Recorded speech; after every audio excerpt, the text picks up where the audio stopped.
Retirement planning is not just about having enough money in savings. It's also about planning for the different stages and being prepared for the different stages of retirement that you're going to go through. Someone once asked me what the biggest mistake I see retirees make, and I think they expected me to give a financial answer. They don't save enough money or they take on too much risk. But that's not the biggest mistake I see people make. The biggest mistake I see people make is that they don't understand and plan for the various stages of retirement. So in this video, I'm going to walk you through the 4 key stages of retirement, and I'm also going to give you a few things to consider at each different stage. But first, my name's Kevin Lum. I'm a certified financial planner, and this channel is dedicated to helping 1 million people retire without worry. Now, you already know this, but retirement is not just one long, giant vacation. I think sometimes retirement gets presented as it's just one vacation after another. And while hopefully there is some relaxing on the beach and taking cruises or whatever the thing is that you've dreamed of, playing golf,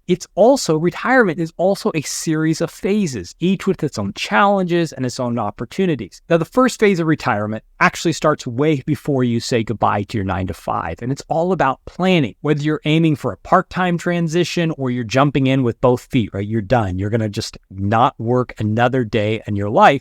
You need to take some time to create a plan. This could include a financial plan, but it's way more than just having a financial plan. It's also answering the question, what comes next? What does retirement look like for you? Is it going to be traveling the world? Is it going to be sitting on a beach, golfing? Is it going to be spending quality time with family? Is it going to be a mix of those two things? But without a plan for what comes next, after you take that plunge into retirement, retirees will often fall into depression. In fact, depression among retirees is a growing issue because too many people have had this purpose and structure to their life, and they haven't thought about what comes next other than, I just don't want to do what I was doing before, and then they retire and then they really aren't sure what comes next, and it can be really hard to make that transition. So before you retire, you need to have an answer to the question, what am I retiring to? And if you're not sure, you need to take some time and figure that out. And if you're married, you want to spend some time with your spouse, making sure that your vision or the answer to that question, what am I retiring to, is the same, or at least that they're compatible. Because what I see happen sometimes is spouses don't talk about what their vision of retirement looks like. Then they retire and they realize they had 2 completely different visions, and it creates a lot of headache and a lot of conflict between the spouses when they retire. So that's the first thing. Before you take the plunge into retirement, you want to ask the question, what am I retiring to? So that's the first phase. The second phase is transitioning from saving to spending money. Now that you have a plan and you've taken the leap into retirement, you face one of the biggest challenges of your life. And that challenge is spending money. Now, I know that sounds ridiculous, but you need to hear me out. Our clients or my clients often feel jittery, and I can only speak to the people I've worked with, but I'm guessing it's a broader problem, is that they often feel jittery as they switch from saving to spending. When that paycheck stops and you are living off your retirement savings, people are often scared to spend. It's not because they don't have enough money, but it's this fear of what if I run out of money? And so when you're moving from saving for retirement to spending that retirement savings, it can often be a very unsettling transition. And honestly, one of my jobs as a financial advisor is to help people transition from saving money to spending money. I think people always think of advisors as being the people to tell people you should save more. But interestingly enough, one of the bigger jobs after retirement is not actually telling people to spend less, but it's telling people to spend more. Now, we've talked about this in other videos more in depth, but you'll probably want to plan on spending about 75% of your pre-retirement expenses in retirement. If you want to err on the side of safety, just so you have enough money to do everything you want to do, you might want to plan on 80% of your pre-retirement expenses in retirement. Now, in retirement, your spending will ebb and flow. There's going to be that initial splurge where you finally have the opportunity to do all the things you dreamed of in retirement, those trips and the cruises or whatever your thing is. But eventually, you're going to settle into a more relaxed phase and you're going to spend less. Now, as time goes on, as you're later in your retirement, where the fun expenses have dipped, healthcare costs can rise. If you watch any of my videos, the one thing you probably heard me talk about over and over is that retirement spending is not linear. It's not a straight line. So many other financial advisors and these online calculators think that spending post-retirement is just this flat, straight line that kind of goes up for inflation.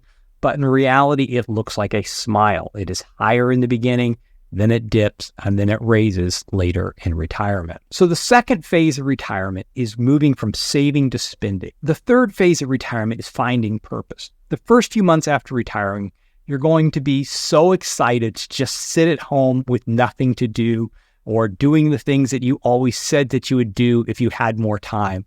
You are going to be elated. But there's going to come a time not too far into your retirement when the honeymoon phase is over and you're going to begin to ask yourself, what now? This is that pre-planning question of what am I retiring to? But there's going to come a point in retirement, once that initial kind of joy and euphoria wears off of not having to go into work anymore and commute and all the other things that go along with that, where you're going to begin to say, what now? Now, I believe that humans were created to work. There's something good and internal to working. It gives purpose and meaning. And so as you retire, part of that transition is figuring out, how do you create meaning once you no longer go into your 9 to 5? And I think that many of you, even if you currently hate your job or the thing that you're doing, you find satisfaction and purpose in the work. So then what comes next? Let me put it this way. What does your post-retirement passion or purpose look like? So for many retirees, they find joy in part-time work or a new hobby or volunteering, something where they can really throw themselves fully into that thing